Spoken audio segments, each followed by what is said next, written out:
What do you have to say about these charges, sir? This is your chance to speak. Cedric Lodge remained silent, leaving federal court Wednesday. The former morgue manager at Harvard Medical School is accused of stealing body parts from the morgue and selling them across state lines. The families of those remains involved. Jeremy Pauley pleading guilty to charges related to transporting stolen property. He was involved in a multi-state scheme involving several people, also involved in buying and selling stolen human remains. CBS. In the quiet town of Thompson, Pennsylvania, a chilling secret lay hidden beneath the veneer of normalcy. Nestled in its quiet streets, in an unassuming house, lived Jeremy Pauley, a 42-year-old man whose peculiar interests would soon send shivers down the spine of this tranquil community. In the summer of 2022, a veil of suspicion descended over Pauley's home. Do you have any remorse? The criminal complaint names Katrina McLean, the owner of a shop called Cat's Creepy Creations. In October of 2020, she allegedly agreed to purchase two dissected faces for $600. Her business's Instagram account shows products made with human bones. She's also accused of shipping human skin to a man named Jeremy Pauley in Pennsylvania to have the skin tanned to create leather. Pauley was arrested in Pennsylvania last year. According to the federal indictment, he also purchased several stolen human remains from a mortuary employee in Arkansas. His Instagram account shows off a collection of human bones, teeth, and brains. The local police received an anonymous call about unusual activities at his residence. Upon their arrival, they found themselves in the presence of a man who proudly proclaimed himself a collector of oddities. Pauley, unflinching, presented his collection to the officers, between 15 and 20 skulls, each one a chilling testament of his unique hobby. He claimed he had obtained these grim trophies lawfully. Jessica Babb, you saw right there, trying to ask him some questions. She's been following this case from the very start and now joins us from the federal courthouse in Williamsport. Need to remind you here, some of the information you're going to hear about could be disturbing. With his guilty plea, Jeremy Pauley could be facing a maximum sentence of 15 years in prison and a fine of $500,000. That will be decided by a judge in the coming months, but in the meantime, Pauley's attorney says he's taken accountability for his actions. Jeremy Pauley, I'm with CBS 21. Do you have anything to say about the charges that you're facing right now? Is there anything that you'd like to say to the families of those remains involved? Yet, behind his confident demeanor, something sinister was brewing. But the true horror was yet to be unearthed, lurking in the shadows of Pauley's basement. Beneath the floorboards of an ordinary home, the unimaginable was found. In the heart of summer, the police returned to Pauley's residence, driven by a chilling call.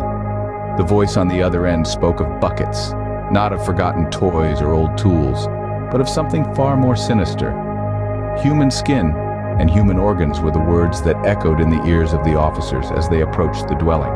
The house, seemingly ordinary from the outside, was anything but within. Multi-state scheme spanning from Arkansas to Massachusetts, ending with a guilty plea. Jeremy Pauley admitting to transporting stolen remains. Why did you decide to sell stolen human remains? Do you have anything to say to the families of the loved ones whose remains those were? The human remains in question? Skin, organs, stillborn fetal corpses, and the prosecutor today even saying whole and partial heads and faces. Court docs say Pauley was purchasing the stolen human remains through Facebook and PayPal from Candace Scott, who's accused of stealing them from a mortuary in Arkansas where she worked. Court docs also say he was buying stolen human remains from Katrina McLean and Joshua Taylor, who were accused of getting access to the remains through Cedric Lodge, a former employee of the anatomical gift program at Harvard Medical School. Descending into the basement, the officers were met with an eerie silence. The air was thick, laced with a sense of dread that seemed to seep from the very walls. Their hearts pounded in sync with the ticking of the clock, each second stretching into an eternity as they prepared themselves for what they were about to encounter.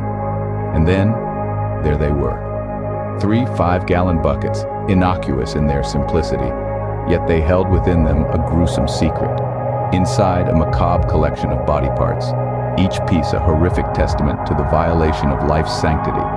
Imagine the shock, the sheer disbelief that gripped the officers as they uncovered the bucket's chilling contents. It was a sight that would haunt their dreams, a grim tableau of humanity's dark underbelly. Pauley's attorney off camera telling me more information will come out at sentencing that will show a fuller picture of the situation. He also says people make poor choices, but it doesn't define them, and Pauley is taking responsibility.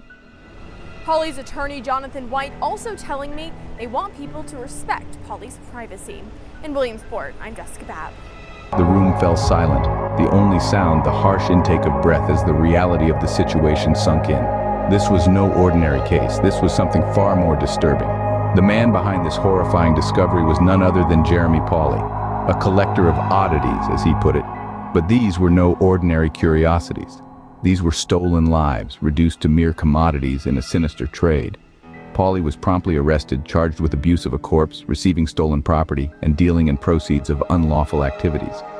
But who were these people whose remains were treated with such disrespect, and why?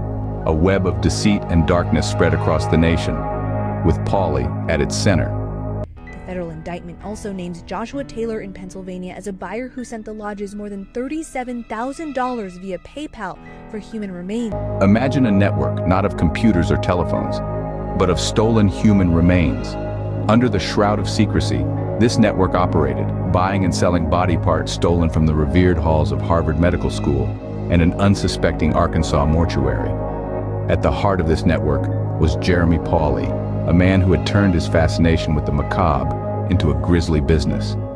His admission to this dark trade sent ripples of shock and horror throughout the nation. But Pauley was not alone in this grim enterprise.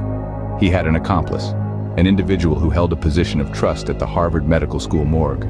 This man, the former manager of the morgue, was complicit in the dark dealings.